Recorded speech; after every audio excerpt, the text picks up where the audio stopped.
Begin the current Daf and set the Shabbos Daf Ayin Vav. Begin 5 lines down at the top of the Amud. We would continue in the series that we started in the last Mishnah, which was the Ba'id Kla Acha Amru, another general rule that we said in the laws of Shabbos. The first Kla was regarding Shigis Shabbos, Shigis Malachas. Now we started a theme that's going to continue for the next Parakim, which is regarding the laws of Haitzah, the measurements that are necessary for carrying. It's not just carrying that you can be liable, it has to be a certain shiur, and that's what our Mishnahs are discussing. Our Mishnah is going to be discussing that as it relates to animals. To animal feed, what's that shiur? Shiur corresponds to Bekazach and Yecheskel, or anytime, Daf Achayim, Zumaylam, everyone else is joining us. Some of the ideas we're going to be discussing in today's Daf are the opening Mishnah, shiurim of animal foods, for which a person is chayav for carrying on Shabbos, what that measurement is. Additionally, which parts of food count towards the minimum shiur. Sometimes in a food item, not everything in the food item is considered as a food, as you can see regarding the seeds and other things, the chaff, those are not necessarily counted towards the food item. Additionally, the next parak is going to begin, the amount of various liquids which a person would be chayav, how much, let's say, on wine and water, how much is the shiur for the liability. Some important terms of concept we're going to discuss in today's daf is achila de'atchak. If let's say someone would eat it, but only under extreme circumstances, in halacha, do we consider that as something that's ro la'achila and therefore viable for the shiur of haitzah? Additionally, tumas maishav, which we have many times throughout Shas, it comes up again in our daf, is regarding when a zava, when they sit on something, even if they're not touching that thing, they can be 10 cushions above, but if it's carrying their weight, when they're sitting on it or laying on it, that gives the tumah to that item that they're sitting on. Additionally, hafrashas challah, which is the obligation of a certain shiur of dough when it's made, a part of it has to be separated and given to the kohen. And finally, keshel bracha is the halacha that there's a certain cup when there's a rabbinic obligation or biblical obligation to make the bracha, kiddush, havdalah, or regarding berachas hamazon. That is a term that's going to come up in today's daf. So our opening Mishnah discusses regarding the quantity of animal feed required in order to be chayiv for carrying.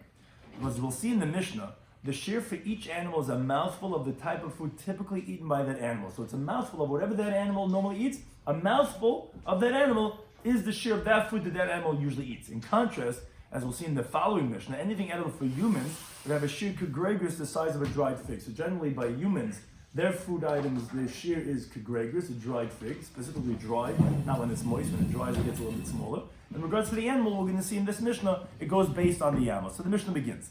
Hamaitzi tevin, if someone carries out processed straw, so that shiur is kumloi pi, is like a mouthful of the para of the cow. Because who eats straw is a cow. A mouthful of a cow is the shiur of straw. Atzah, because I'm going to explain what exactly this is, but it's a similar type of a straw, is kumloi pi gamal. It's the mouthful of a camel, which a camel has a larger mouth than the cow. But if, let's say, you take out a cow's mouthful, you're not going to be chayiv because it's not fit for a cow. So the smaller shiur of a cow's mouth is not going to create a liability for this atzah because cows don't eat it. So it's only when you take out a mouthful of a camel, which is a larger mouth, that's going to be the liability for the shiur of this atzah. Let's say you carry out to Rishus Harabim on Shabbos amir, which is straw. That's the stalks from the grain itself. So that's kamloi pi tle. That's the mouthful of a lamb, which is larger than that of a kid goat. So therefore, amir, which we're talking about right now, which is not fit for a kid goat. So you're not going to be liable if you take out the goat has a smaller mouth than a lamb. So when you take out the size of a goat, you're not going to be liable until you take out a mouthful of a lamb. And that's for this amir, which is this straw. But asavim, but for grass, since that's fit both for a lamb and for a kid goat, so then you michayiv even kamloi pigdi, even for the mouthful of a kid goat, which that's the smallest mouth. The smallest shiur to be chayiv, which is the biggest stringency, is that of a kid goat. That would be by grass, because a goat would eat grass. So therefore, that's considered significant for a mouthful of a kid goat. So therefore, that would be a shiur to be chayiv. Then the Mishnah continues, ali shum, let's say the leaves of garlic, vali bitzolim, or onion leaves. So it depends. If they're lachem, if they're fresh, which is fit for a person, so that's kegregers. That's like the size of a dried fig. Like we said, every shiur for a human consumption is generally a dried fig. But it's not going to be the measurement of a kid goat, because when they're moist, then they're not fit for kid goats. So therefore the shiur is going to have to be a little bigger shiur of kegregers. But yiveshim, when they're dry, then it's the smallest shiur of a kid goat, because goats will eat dried onion and garlic leaves. But when they're moist, they're not going to eat it. So that's gregers a little bigger, because then humans would eat it. and therefore that's going to be the shiur of kegregers. And then the Mishnah concludes, Ve'em and star from zem, and all the different types of things that we said, processed straw, a different straw we're going to describe in the Gemara of Atzah, the other straw from the stalk, or grass, all these different things, the onion leaves, garlic, they don't combine. Why? Because their measurements are different. This is the size of a gregarious, this is the size of a kid goat, this is the size of a lamb, this is the size of a cow, this is the size of a camel. They're all different shiurim, and since the shiur is different, we don't combine all the different types of food items. Let's say you carry out a combination of them, it's not going to be a liability. You have to have in each one the shiur of Eitzah. Now the Gemara says, my Atzah clarifies when we said for the camel, its mouthful, it's that of Atzah. So Amar Yehuda says, Tevin Shamini Kitnis. It's also a type of straw, which these are all these animal fodder, animal feed, but it's specifically the straw of certain types of beans. The beans also have certain types of stalks that grow with it, and that straw is what this Atzah is. That's going to be what camels eat. Now, the Gemara brings the interesting discussion. Rabdimi came, he says like this, Hamaitzi Tevin, if someone takes out processed straw, which was the first case of the Mishnah, Kamloid Pipar, that of a mouthful of a cow, and he takes it out to feed it legamal, to feed it to a camel, who the mouth of the camel is larger than that of a cow. So essentially, he's not taking out a mouthful for the camel. He's taking out a mouthful of a cow, which is actually cow food, but he's bringing it out for the camel to eat. What would the halacha be? Is he going to be chayiv or patur? So the Gemara brings it as a machlekes. B'yochanan says chayiv, he's going to be chayiv. And Shimon Lakish on the patur, he says that you're going to be patur. So the Gemara says as follows. There's a narrative to this story. But Urta, in the evening, a night seder, when Rabbi Yochanan and Shlakish were having machlekes, Shlakish says pater, Rabbi Yochanan says you're going to be chayav. But Latzafra, the next morning, he gets up in the morning, goes to first seder, and Hadabay, he retracted, he changed his mind. He says, no, Shlakish is right, you're going to be pater. So Rabbi Yisrael says, Shapa Abba the Hadda, it's very good Rabbi Yochanan retracted. Why? It's not fit for the camel. How could you say you can be chayav by carrying it out for the camel? That's not a significant act. It's not fit for the camel. So for the camel, that's not a viable haitzah because the camel's not going to eat it. So of course you're going to be patur. Of course it makes sense that you retract it to Reish Lakish. On that, Abaye said to Rabbi Yisrael, he says, Adrabah, to the contrary, could you be karmistaba? Like he said at night seder, that's the more logical way. The chazi lapara. What do I mean? It's fit for a cow. So the measurement that you're taking out of cow food is significant. Because it doesn't make a difference who you're taking it out for. It doesn't remove the intrinsic measurement of cow food. You took out cow food in the measurement of cow food for a camel. Great. Camels don't eat that. But what shaykh is, what does it do with anything? The shiur of the cow food you took out in the measurement of cow food. So therefore, who cares who you're taking it out for? It's still a significant measurement of the tevin, and therefore, Ella rather Kiyas Rav Nama, he says, he retracts. And this is the final version of what their machlekes actually is. Hamaitzi tavin. Someone takes out the processed straw. Kamloy pi para, like a mouthful of a cow. Legamal, for the camel. So actually says the Gemara, the kul yamal pligi d'chayv. No one's going to disagree that actually the way Rabbi Yochanan had, the first version, he had originally said, no, Shlakish said pater. No, everyone agrees it can be chayv. Because you have the measurement. It's the type of food that's fit for a cow, and it's the measurement of the cow. So therefore, this is what we had qualified in the previous Mishnah. If it's kasher latzniya, something that's viable to store away, omatzniya kamayu, and has the measurement of that. So therefore, that's what you have over here in the cow foot. So you can be chayv. Ki pligi, their whole machlekes was b'maitzi atzah. You're talking about this second case where you're taking out which is actually the camel food. Kimloi pi para la para. You're taking out the camel food. Remember, the camel has a larger mouth than that of the cow.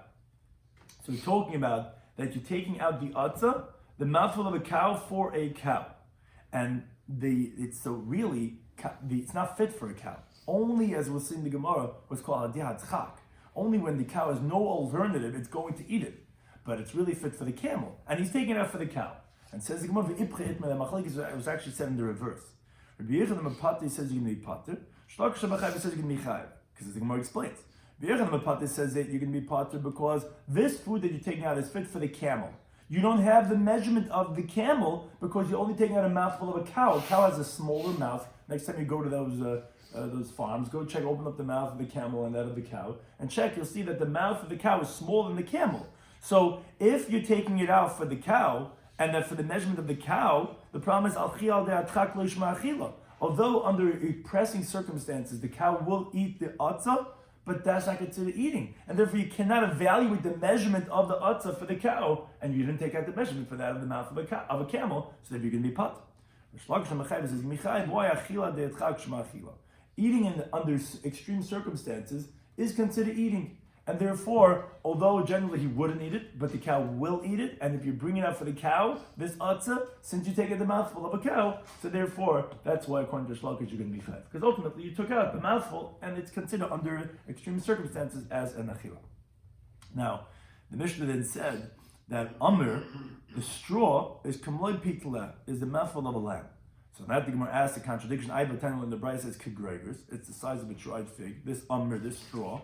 Says the Gemara, it's not a difficulty. It's actually not a contradiction. Both, it's interesting. What a human being is usually his shiur, that of a dried fig, is actually the size of a lamb. A lamb's mouthful fits that of the shiur of a gregor. So it's actually the same thing. The mouthful of a lamb, which we're saying for the Amr, is that of a gregor. Now Tosfos actually says, so then why did the Mishnah say the mouthful of a lamb? Why didn't you just say like the shiur of a gregor, which is a shiur we'll see who comes up very often on the Haitzah of Shabbos? That's his Tosfos. No, because the Mishnah wanted to tell you that why did the Chacham give this shiur? Because of the eating of the lamb. Had you said kigregers, we would not have known why the Chacham gave this shiur, which was the significance of because a lamb eats it, and therefore it's the mouthful of a lamb. Therefore it said it, but it's really the same shiur as that of a gregers. Now the Mishnah said, Ali shum, garlic leaves, ali b'tzalim, and onion leaves. So we said it depends. If they're lachem, if they're moist, so it's kigregers, the shiur, because then humans eat it. It's the shiur of a dried fig, which that's the shiur we give for human food. The evation, if they're dried, then come like pig, then it's even the smaller shiur of the kid goat, because goats will eat the dried onion and garlic leaves, and they have the smallest mouth around. But then the Mishnah said, and this is the main point the Gemara is going to discuss. The imit star from zemzeh. We said, but these different items we mentioned in the Mishnah, they don't combine. Because their measurements are not the same. This is like that we said, the mouth of a kid, goat, and this is the mouth of a lamb, and this is the mouth of a camel and the cow. They're different shiurim, but they don't combine. On this halacha, the Gemara says the following qualification. Amr Bisa Rechanin. It says, this that we're saying that they don't combine, if like you take out a combination of these different food items in a certain measurement, is only for the more stringent of the two of them. Meaning, what does it mean one is more stringent? That if you have something that has a larger measurement, it requires more quantity to carry. That's called kal. It's more lenient because you need more to take out. If you take out less, you're not going to be chayiv. That's considered more kal. That item that's kal is not going to combine with the measurement of something that's more stringent, which means it needs even less to be chayiv, because it's not as significant as that item. But this is an important qualification getting into the Halacha Mishnah. But although it doesn't sound like this from the Mishnah, but it will combine for that which is less than that. Meaning, that which is chashuv, which is more stringent, will complete and supplement that which is lesser in the shiur. So, for example, Rashi gives an example. Let's say teven, which is a stringent halacha. Why? Because that of teven is for the smaller mouth of the cow, so it's a more stringent halacha. Even the smaller amount of the chayiv combines with atzah, which is more kal, because it requires the mouth of a camel, which requires a much larger quantity. The teven, if you carry out the measurement of atzah, which is the mouth of a camel full. Now let's say you didn't have a camel full of atzah. You actually had supplemented that measurement with some teven, and you carry that out. Says the Gemara, you're going to be chayiv on that. But atzah is not going to combine with teven to fill up the mouth of a cow, because that's a more kal. Kal cannot supplement chamer, but chamer could supplement that of kal. Now, that halacha the Gemara asks, is that really so? Can you ever have anything that does not have the same measurement? Could it combine, even like the way you're saying, that have the more chamer shiur complement and supplement that of the kal shiur? But if it's not, and here we're going, like, again, Talmudic style, a very different halacha, but the Gemara is going to prove the point from this Mishnah, Mesechtes Kelim. Here we're talking about the laws of Tumah, and that's what he said about the laws of Tumas Moshe. Habeged, a garment, which is generally made out of wool and linen. So Gimel al Gimel. The minimum measurement for it to be Makabel Tumah of Medris, like Rashi points out, because Tumas Mes is actually less than that, is to become an Avad Tumah, is 3 by 3 tefachim. If you have a garment that's 3 handbreadths by 3 handbreadths, 3 handbreadths squared, that's the minimum measurement for it to be Makabel Tumah of Medris. Now, Vahasak, what's a sackcloth? That's made from the goat hairs. That's Dalar al Dalar. That has to be a minimum of 4 by 4 tefachim. Or in leather, has to be Hey al Hey, a minimum of 5 tefachim squared and mapitz and mat made out of reeds is vav al vav. It's a minimum of 6 by 6 tfachim. That's what the Mishnah says in Kalim, that these different elements have minimum shiur, and what's to be considered something that could be makabel or tumah. Tais discusses is that even tumas mes or tumas medras, but v'tani Allah, we learned the brisa on that Mishnah that says, wait a second, I want you to know, says the brisa, habeged v'hasak. If you just pay attention, you'll see, and Tais points out this point, that we're talking about the one that's right next to it. A beged is 3 by 3 tvachim, hasak, which is 4 by 4 tvachim, or hasak va'ur. Sak is 4 by 4 tvachim, and the leather, which is 5 by 5. Or ha'or va'mapitz, the leather, which is 5 by 5, and the mat, which is 6 by 6. Mitzdarvim zemzeh. They combine one with the other, and that is the beged will be mashlim the shiur of the sak. That of the more stringent beged, which is the most stringent, which is it has the smallest shiur to be chayav, which is 3 by 3 tvachim. If let's say you're making that of a sackcloth, a garment made out of sack, 4 by 4, and you didn't have 4, you only had 3 tvachim, and you added the 4th tefach from that of tzemer and pishtim, from wool and linen, from a beged, that's going to combine to supplement it to make it that garment. Now, Rabbi Shimon, he says, Matam, what's the reason that it combines? He says, when they shiru'uyim l'tamei Moshe, he says, because it's fit for the tumah of Moshe. What does that mean?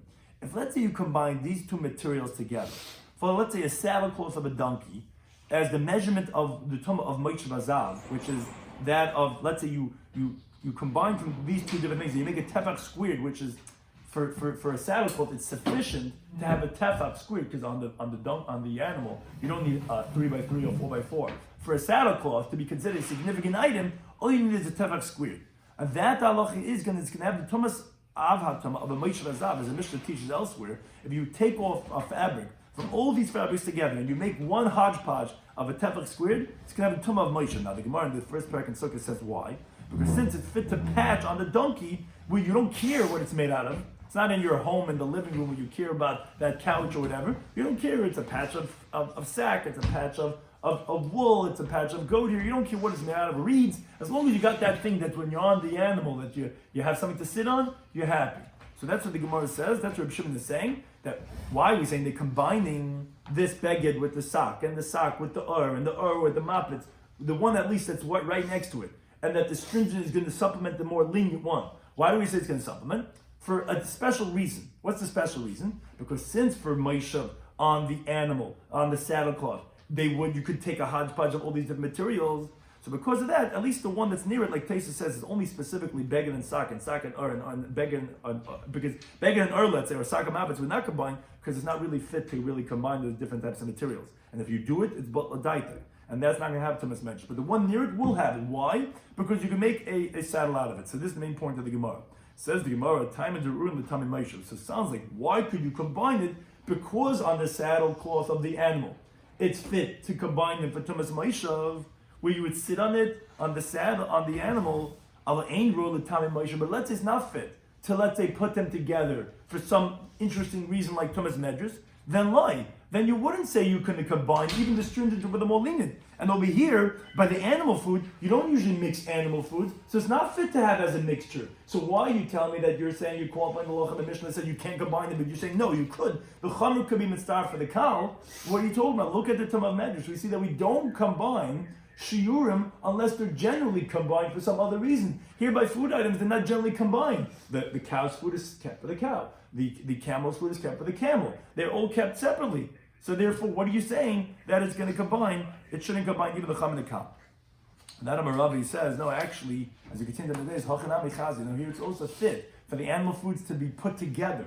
Why are they put together? L'dugma, as a sample, if someone has what to sell, what he does is he combines from all these different types of animal food. He puts them in front of his window to show that he has to sell from all these different items. So he wants them actually to be together. Why? Because since they're small, so then each one of them, the wind would just blow it away. So he wants them to be together. So it's exactly the same halacha, like Rav Shimon said in the Mishnah Masechtas Kalim. That because there's sometimes that you put them together, so we see that there does have some element of cohesiveness, of homogeneity, so therefore that we're going to say that it does really apply to be together, and therefore yes, the chama will be Misach Tekal. It's exactly the halach in the Mishnah in Masechtas Kalim, and therefore they combine it. Right, we continue to the next Mishnah, which Hamaitzi Eichlim. This continues now for human food. We spoke about in the previous Mishnah, animal food. Now we continue on to human food. Someone carries out food of a person. So kegregris, if he's carrying out the shiur of a dried fig, that's going to be chai, that's going to be his liability. Now, says the Mishnah, unlike what we said by animal foods, because that was talking about many different types of animals and different types of foods, by human foods and mitzdarfen, all the foods of a person, they'll combine zem one with the other, and they should show them b'shirim, because they're all the same. It doesn't make it to be a kugel, or if you're taking out kishka, if you're taking out pizza, whatever it is, it's human food, they're all going to be the shiur of kegregris to be chai faitzah on Shabbos. Now, chutz, there are some exceptions of the food item itself. Mikli pasam, the shells, and that's not a food item, so it's not going to supplement the shiur, or v'garinain, or the pits, or v'oktzein, or the stems, which is like the tail of the fruit, which is like a piece of wood, or v'suban, or that's the coarse bran, that's like the shell of the wheat, which falls off when you're pounding it, umursanan, the fine bran, which that stays in the sieve, that's not really considered as the food item, so if let's say that was carried out, that's not going to be combined for the shiur of gregor. Now, Yehuda, he disagrees on one thing, he says, you're right, all shells do not combine, like you said, chutz miklipi adashim, he says, except for the shells of lentils, where there it does combine. Why? Shemes bashlis in mind, because actually that shell of the lentils you actually cook with it, and therefore it's considered as part of the food and will combine.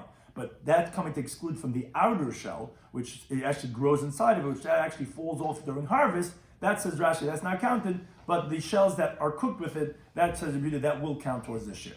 Now the Gemara asks on one of the halachas that we said, V'suban umersana, you're telling me that the coarse bran and the fine bran, which that's again the outside of the grain, you tell me loy mitzdarfen, that does not combine for the shiur itself, it's not considered part of the grain itself.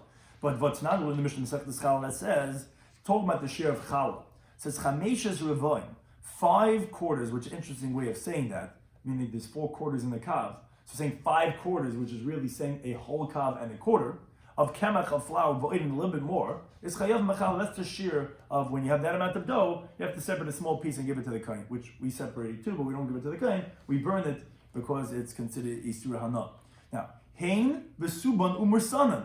Now that we say, what is combining for the shiur of challah? The dough, the coarse bran, and the fine bran. That they all combine for the shiur of challah. Didn't you say it's not part of the food item? That's why you say it's not chayv and haitzah? So the Gemara says, Mabai says, yeah, the shiur of challah and of haitzah and Shabbos are different. Because shekein ani eichel pita beisa belusa. A poor man will eat his bread, what's called a mixed whole wheat, with its bran, of the coarse bran and the fine bran. So therefore, when the pasuk says by the shiur of challah, it calls it lechem ha'aretz. You have to, by the hamitzi lechem in the earth, we said the bread of the earth. For the shiur of challah, which it calls the lechem ha'aretz, that is considered lechem ha'aretz, because there are poor people that eat their bread like that. They eat it with the bran on it. But however, regarding the laws of Shabbos Faitzah, we need it to be a maleches machshavos, we need it to be a chosh of the thing. Oh, most people generally will not eat that bread with the bran on it, and therefore for the laws of Shabbos, that's what we're not going to consider it as a shiur baitzah. For the shiur of challah, they'll eat the isa belusa, for that we'll consider it, but for the laws of Shabbos, we will not consider it. Now, we said in the Mishnah, that Rabbi Yehuda, he says, chutz miklipi adashim ha-mispashlosim, and he says, I agree to you, the Tanakama, all the shells do not combine for the shiur baitzah, besides the shells of lentils, because it's cooked with it. Says the Gemara, what? Adashim, and you tell me that only lentils, that's where he holds the shells are going to combine, but payil and loy, but beans not? But the time when the Brisa, Rabbi Yomi says, chutz miklipi payil adashim, why in the Brisa does he add an item that he doesn't say in the Mishnah? He says that not only would lentil shells combine, but he says bean shells. And here in the Mishnah, it doesn't say anything about beans. Says the Gemara, lekash not difficult. Ha b'chadati, the Brisa was talking about that of fresh beans. There, by fresh beans, the shells will combine. Abatiki, in our Mishnah, it doesn't mention the shells of beans. He was talking about old beans. There, the shells get hard, then it's not fit to be eaten, and there it's not going to combine. But then the Gemara just ends up by saying, so atiki, my time aloi. So why by old beans does he say the shells are not going to combine? So it's actually not because it's hard. Rabbi Shloimy says, nishnirin kizuvim mukar. It sounds very interesting. But because they look like flies in the plate, because they're black, you have this sometimes eating certain food and you're like, is that a bug? He's like, no, that's a spice. We call that whatever. And it's like, oh, okay, that's interesting. So because it looks like flies in the plate, because it gets black and dark, so that's why people wouldn't cook with it. And therefore, those old beans, those shells are not going to be counted towards the shiur. It's only when they're fresh beans, then they're going to cook it with the shells. And therefore, then it's going to combine for the shiur baitzah. Hanalach klagad, we shall return to you. The 7th paragraph, we set the Shabbos paragraph klagad, which spoke about primarily that of the Lamaches Malachas, as the first part was talking about Shigigas Malachas and Shigigas Shabbos and all those Yishma Kabbalah over there, Ayin Alpha and Beis, and then we spoke about the actual Lamates Malachas, and then we began the theme that we're going to continue in the next parakim regarding the laws of Haitzah. We spoke about that of food items of animals, food items of humans, and now we continue with Hamoitzi Yain, the 8th parak, which continues on the shiur of Haitzah and their measurements, and our Mishnah talks about specifically that of liquids, the measurement of liability for carrying out liquids on Shabbos. Says the Mishnah, Hamoitzi Yain, if someone carries out undiluted wine, raw wine, on Shabbos, how much is the shiur of Haitzah? It's kedei mezigas hakos. It's the amount of how much you would mix a cup, meaning it's the measurement of how much raw wine you would put into a cup to then subsequently add on water according to the halacha that you have to dilute the raw wine. And the Gemara is going to explain what size cup we're talking about. But whatever the size cup is, that you would put in the raw amount of wine, that then when you would add water, you would have the diluted wine. That's the amount of wine that ultimately you're going to have the shiur. That the Gemara is going to explain. That's the amount of wine you're going to put in. Now the Mishnah talks about many different other types of liquids. Chalav, what's a shiur of carrying from milk? It's kedei gemiyah. It's the amount of a swallow, which Tosfos brings from Rabbeinu Pyrus that's the shiur what's called maloi lugma, a cheekful, but he says doesn't sound like that from the Gemara in Yomid of Samach Hamad. But it's however much you swallow one type of milk, that's the shiur of Haitzah for Chalav. Devash, what's the shiur for that of honey? It's the amount of, let's say you would put a wound on top of the camel or the horse because they carry these loads, so they get these sores on their back. However much honey you need for that medicinal purpose, that's how much honey is the shiur of Haitzah. Or Rashi brings from his teachers, it's actually a wound on the back of a person's hand or his foot.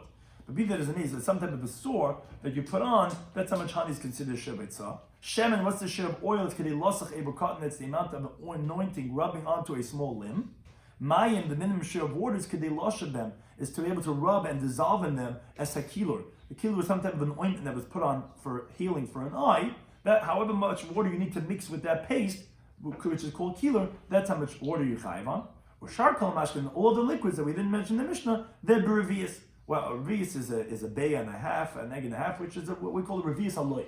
A loig is a measurement. A quarter of that loig is the shiur. What we always say, generally, when we call it a revius, we mean the revius haloig, a quarter of the loig. That's the shiur by all other liquids. Now, and all spilled water, which is putrid water, and the Gemara is going to explain what shiur significance does it have for anything that would be a revius. What utility it has to have some kashivas, wastewater that you're spilling out. That says the Mishnah is also revius. If you carry out a shiur revius, that would also be the liability of Haitzah and Shabbos. Now, Shimon Aimer, we mentioned him on the previous Daf. He disagrees with Tanakam. He says, no, kulon berevius. He says all the measurements we mentioned, all the items, milk, honey, oil, or water, all those things we mentioned in the Mishnah, actually their measurements are not so small like the Tanakam said it, one gulp or a small sore or a small limb. No, he says their shiur is all the revius. V'loy nemru, and it wasn't said kol shiur and halal, all these measurements that we said, of let's say a swallow or a small sore, or all these different things, it wasn't said in the Mishnah. It was only said only for the ones who conceal them, for that person himself. If somebody, for him, it's significant because he has a sore, or he really loves milk, so he'll store away even just a small enough for a gulp. He needs for his coffee that little bit of milk on the bottom that people usually throw away. Oh, for him that little bit, don't throw it away, don't throw it away. He says, put it away in the fridge, I need that. And then he goes and he carries it out, he's going to be chayiv. But every single other person would not be chayiv until the shiur of revius, even wine or milk or honey, because Reb Shimon holds that for the person himself who he stores it, he also has a minimum shiur. Less than that shiur, even for the person himself who's storing it away, would not be chayiv, as the Gemara has said previously in Ayin Beis, which my freshman have difficulty with this Rashi, but the way Rashi says it is, Reb Shimon does not hold of what the Mishnah said over there. If it's not fit for storing, and it's not even the measurement how much you would store, so that's what we said, that someone else is not going to be chayiv for him. But the person himself would be liable. Reb Shimon does not agree to that. He holds even the person himself who's storing it away has to have a minimum measurement. All these items that we said that will be so small of a shiur is only for the guy who's storing it away himself. Him, it's going to be for that shiur. Less than that, even for him, it's not going to be chayiv. But for other people, no. All these things are not so chayiv for such a small shiur. It's only going to be with that of revius. Now, the Gemara, the last thing we learned on today's daf, just clarifies. Tana, we learned the brayso regarding the opening halacha of the Mishnah of hamitzi yain, of carrying out wine. That's kedei mezigas kais yafa. What does it mean? It's the amount of carrying out of how much you need to mix for a cup. It means how much you need to carry out for a fine cup. which that's explaining what the kais in the Mishnah was. It says the Gemara, my kais yaf. What does it mean for a fine cup? It means a kais shel bracha. It means the cup of the blessing that we make by bechas hamazon, by benching, where the chacham required to be liyapoisai, to beautify it. What does that mean? Like the Gemara Bracha says, there's many different things you have to do for the kais shel bracha. You have to do itur, you have to crown it, you have to do itur, you have to cloak, you have to do hadach and shtif, you have to wash at the inside and the outside of the cup. It has to be raw wine. You have to also fill it up to the top. So that's kais yaf. It's a beautiful cup. We beautify the amount of wine that you need for the mezigas hakais of the kais yaf of birchas hamazon. That's how much wine you're chayav for itzah on Shabbos. So that Amram Nachman Rabbi Ravu, he says kais shel bracha. So how much is that? The kais shel bracha of, let's say, birchas hamazon. How much? Tzorich sheyeh bo. You have to have that much raw wine. That is a reva, a quarter of a revius, of a quarter of a loig, kadeshim zegener, so that when you mix it with water, 3 parts water to 1 part wine, the yam al revius, then you're going to have a revius a loig. So that's it sounds like a few reviuses over there, but the point is that if you look at this cup, the cup that you use for kiddush and Abdullah and Berchas Hamazon, you have over here revius haloig, a quarter of a loig. It's not a loig, it's a quarter of a loig. Now the thing is, in Talmudic times, they would have raw wine. They had to go ahead and do what's called meziga and dilute it. So the thing is that this is the full cup that you use for kiddush. But this is a product of a mixture of wine and water, which we'll see in the next daf is a machlekes. But the way Rav is explaining it right now, they would do 3 parts wine to 1 part water, or 3 parts water to 1 part wine. That would then make a mixture of this, drinkable wine.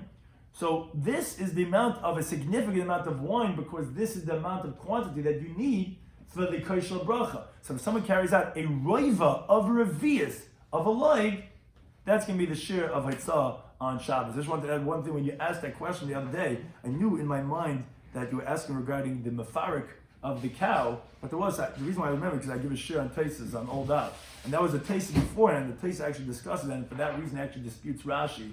Take a look. It disputes Rashi in the qualification of what mefarik is, if it's dash or not, from that haguf, from that point of the chaylev of the cow that you see is not geduli karka, and he refutes that which we want to say that geduli karka would be of an animal being considered geduli karka, because in contrast to that, it's not geduli karka, it's all those thoughts.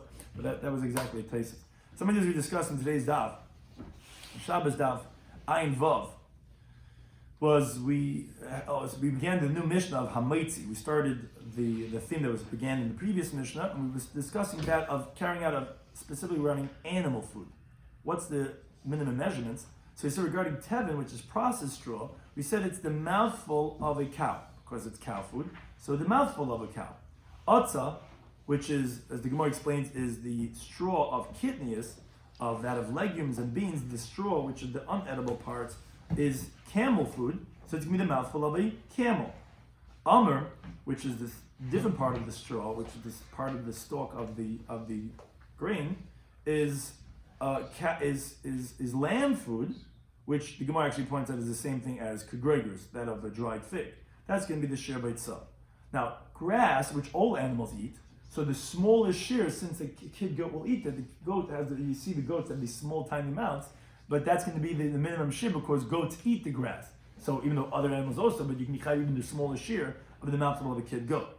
Now regarding garlic leaves and onion leaves, so it depends. If it's fresh and moist, so goats actually will not eat that. So it has to have the shiur of like the larger shiur, which is like the mouth of a lamb, which is the shiur b'gregers, which humans eat it, so that's the shiur b'gregers. The dry, goats will eat it, they don't have the shiur of the kid goat. Now the Gemara points out, ultimately, in the beginning it was a havmin the one way, the Gemara comes out, let's say you take out straw of the amount of a cow for a cow, but you don't take it out for a cow, you're taking it actually for the camel.